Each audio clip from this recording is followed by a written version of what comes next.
Hello, my name is Sarah Grace Taylor. I'm the city and county government reporter for the Times Free Press. I'm here with Anthony Byrd. Mr. Byrd, why don't you tell us what office you're running for and what qualifies you to run for this role and what your highest priorities will be if you're elected? Okay. My name's Anthony Byrd. I'm running for City Council District 8. I am the sitting incumbent, so I hold the seat right now. And what makes me to me more qualified than my other candidates or people that are here because I understand the job a lot better now.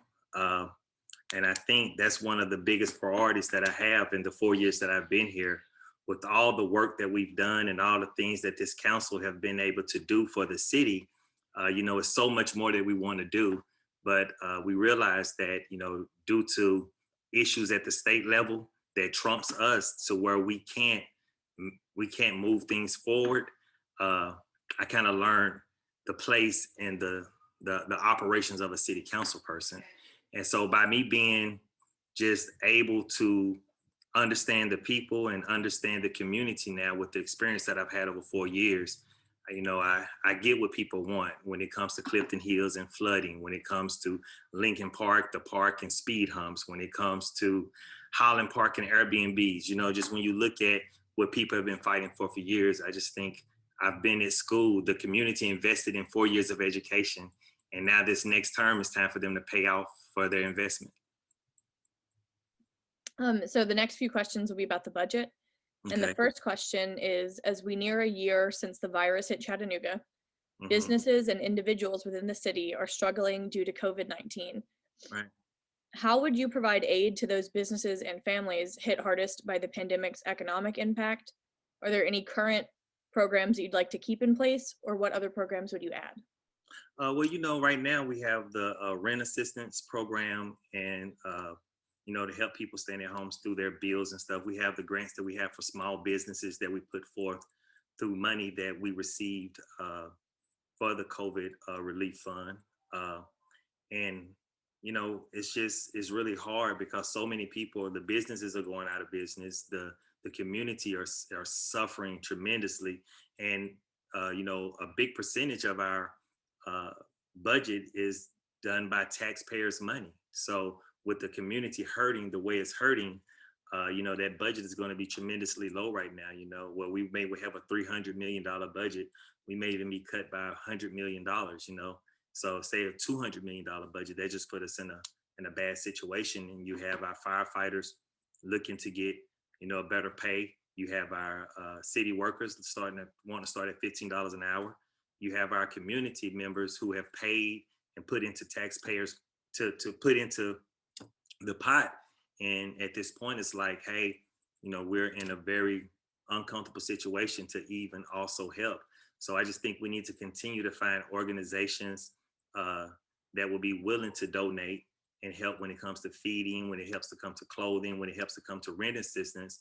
And we just keep on with the programs that we have. But all of those need to be tweaked because a lot of times, a constituent, when you're having a hard time, you have to go through so many levels to get the help that you need. And that's just checks and balances. But I think we definitely need to figure out an easier way to make it so that our constituents can get these resources, but protect the value of the resources to make sure they're going to the right places. Got it. In the next question, paving and transportation consistently rank at the top of citizens' concerns according to annual studies done by the city. Um, if you were elected again, what transportation or infrastructural goals would you have? Um, we need a transfer station. That's 100% in the plan. Talking to different people, they want to place it downtown. So I want to do everything in my power to advocate for that. So many people will express things that hey, I will do this, and it is very hard to self-impose and say I'm going to make that happen. And at the end of it, you let a lot of people down. So just like with transportation, I want to make it so all transportation is free, to where nobody will have to pay to ride the bus.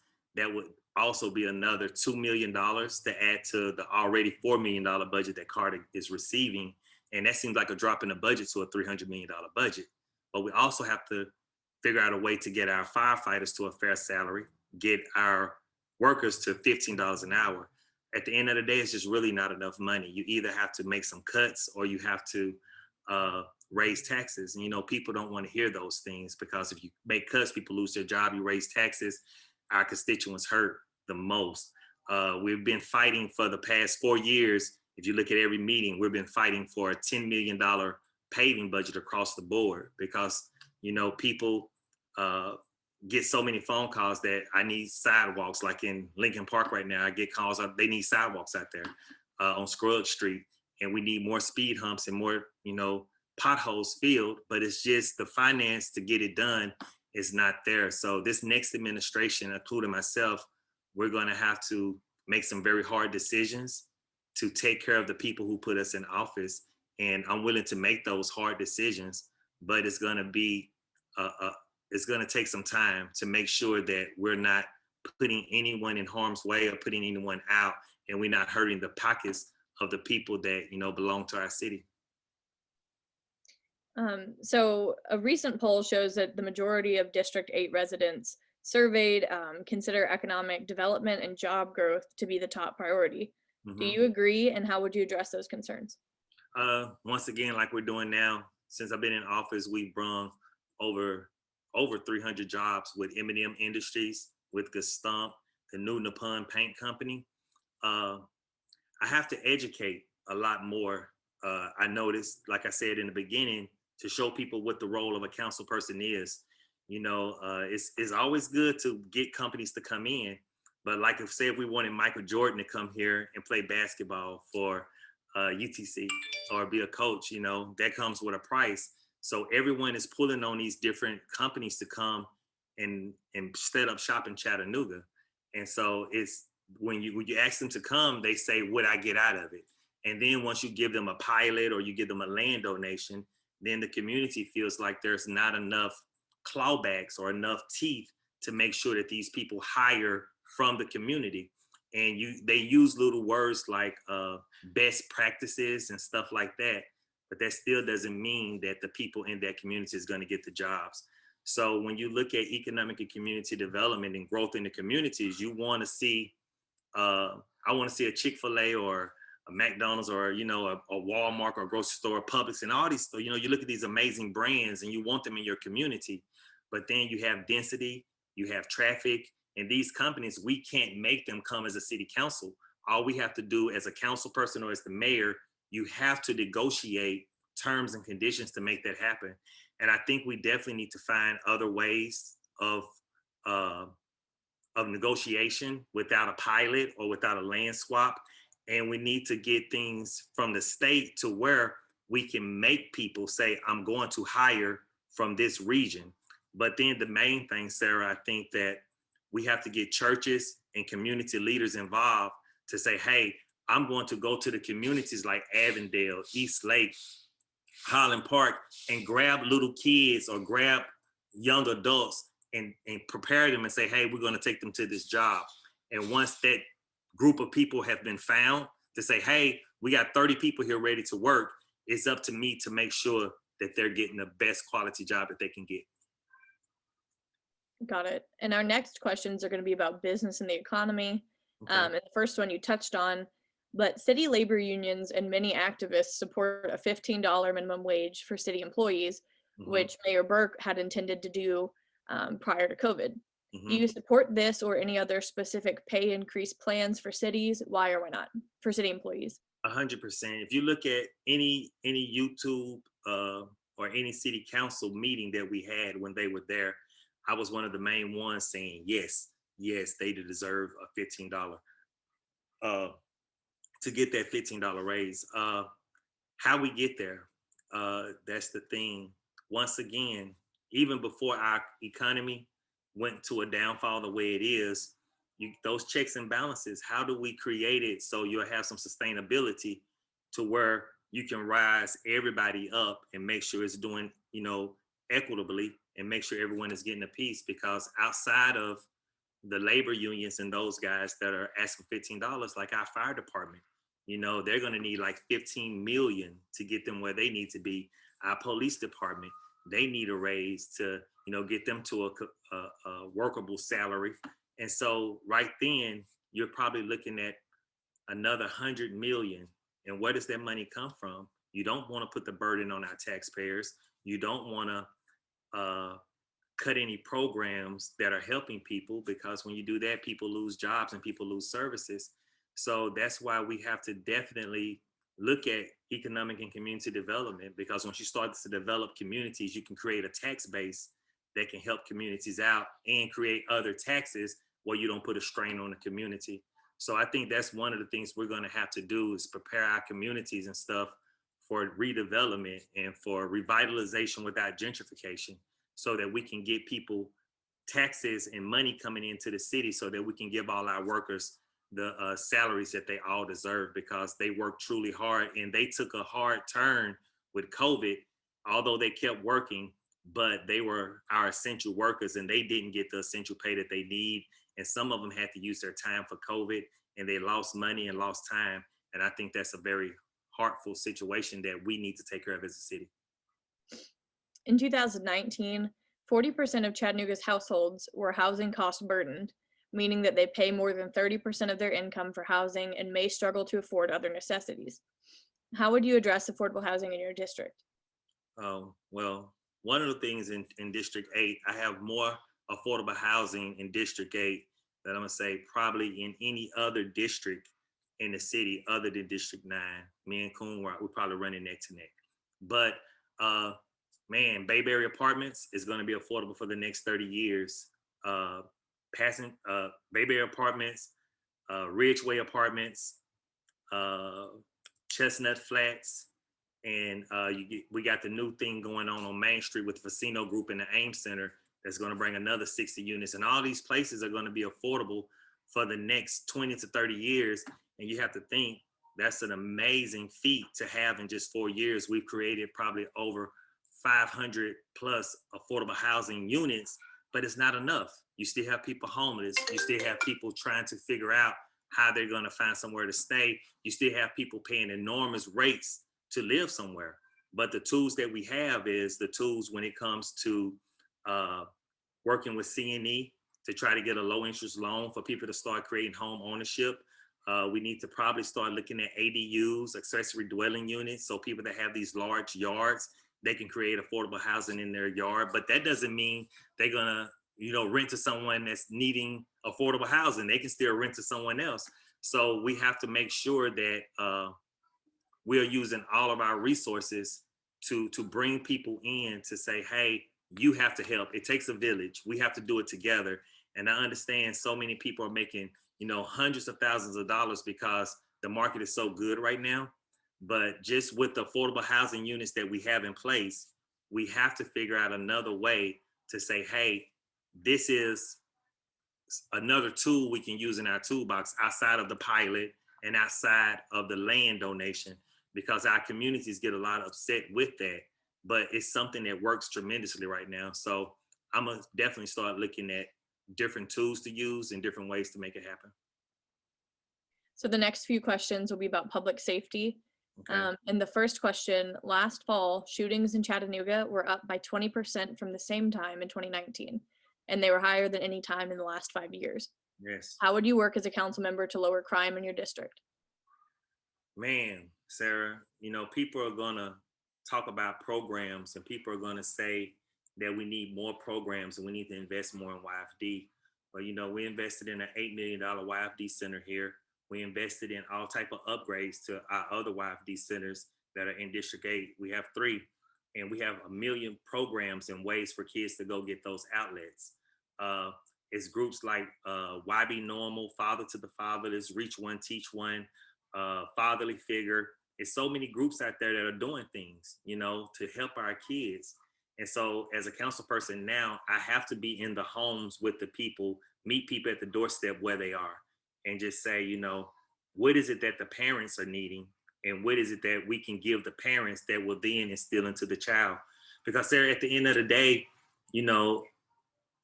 our homes, our communities are what raised me as a child.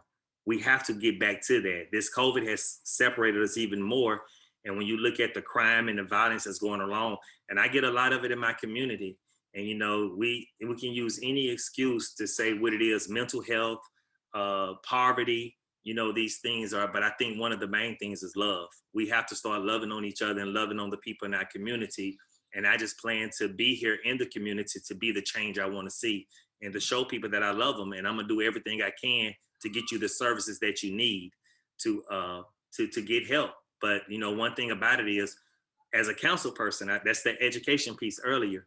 I can't force a person in their home to go get mental help. You got to have conservatorship on them. I can't force a person to even come to an opportunity for a job. They have to want it themselves.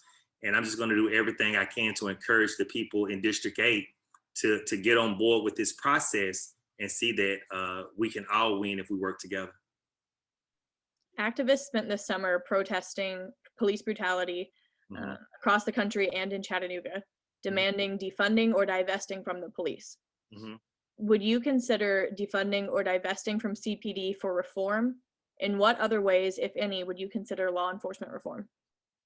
Well, one of the things that, back again, see, that's why I love about this council, Sarah. We've done a lot of things even before the George Floyd and the Black Lives Matter movement happened this year. We had already put in place our PARC, Police Advisory Committee. And that right there is the foundation to see what's going on. They just gave us our quarterly report. And it's some things that needs to be changed inside the police force when it comes to their body cameras or their car cameras. You shouldn't leave the police station if your car camera or your body camera is not working. That's something that we're definitely going to fight to put in policy. Things that happen in other cities, I want to say is very tragic.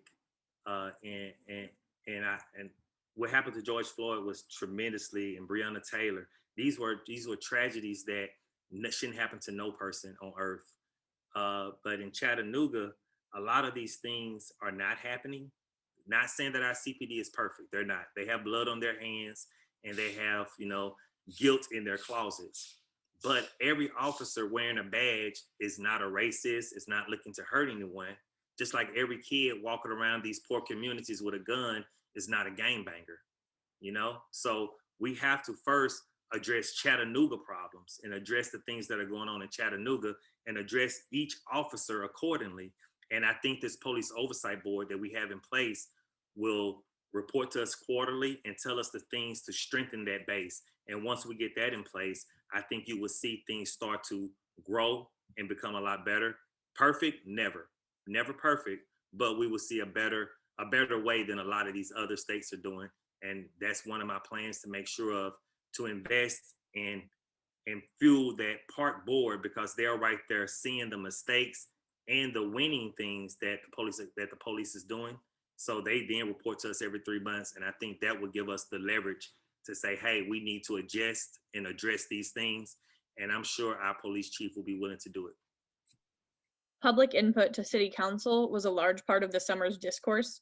Do you support current city council restrictions on public input during meetings? And would you change these policies or put any other effort into encouraging public input?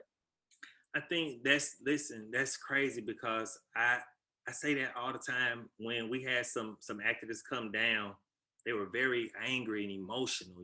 Right now this race is going to be ran on emotion and anger. People are angry and upset, and they want to be heard. They want to know that you're listening. Like, dang, like right now everyone's listening because everybody's running for council.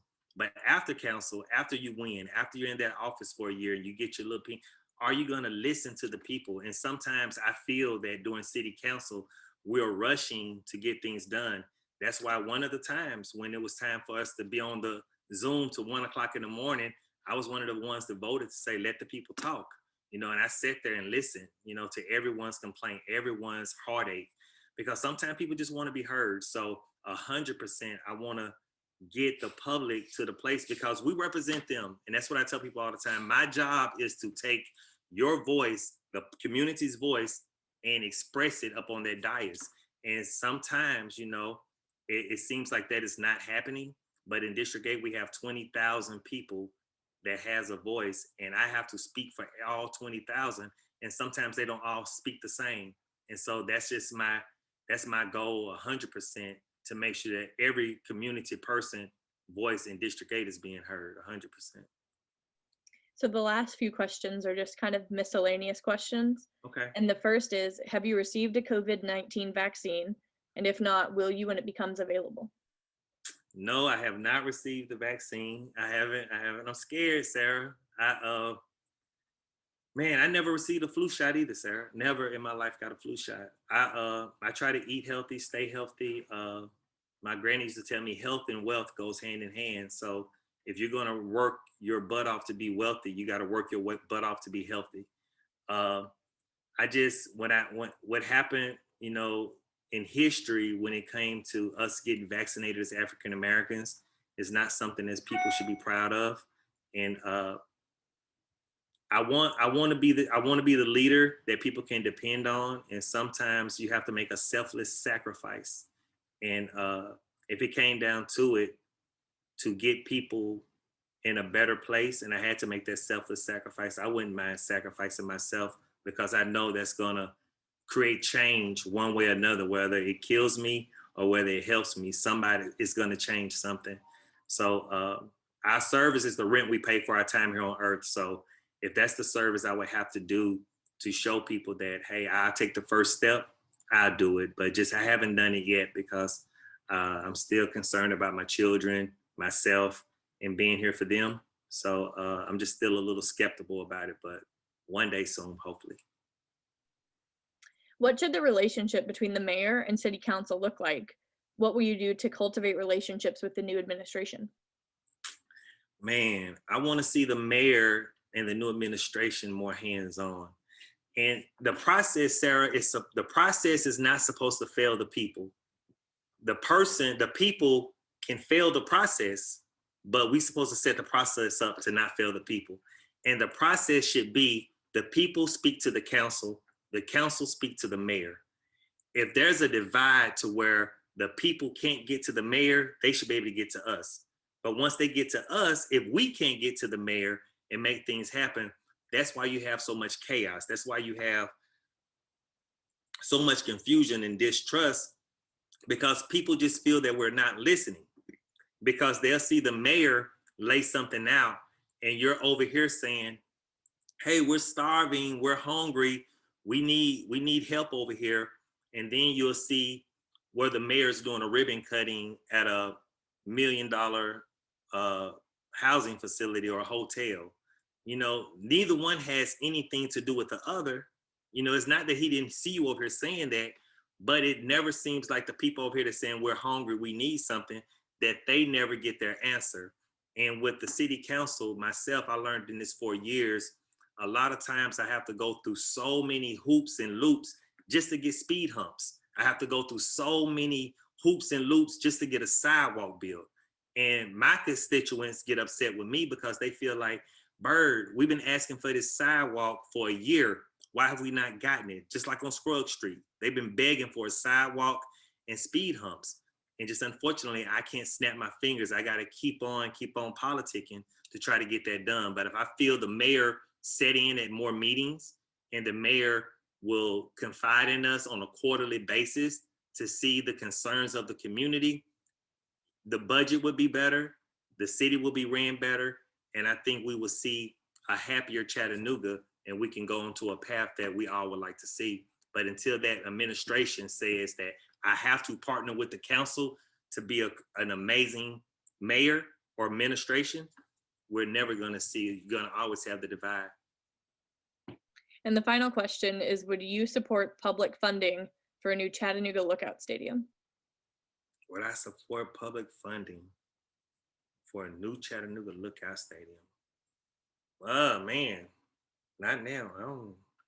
We don't need that right now. We don't need that right now. Like I said, our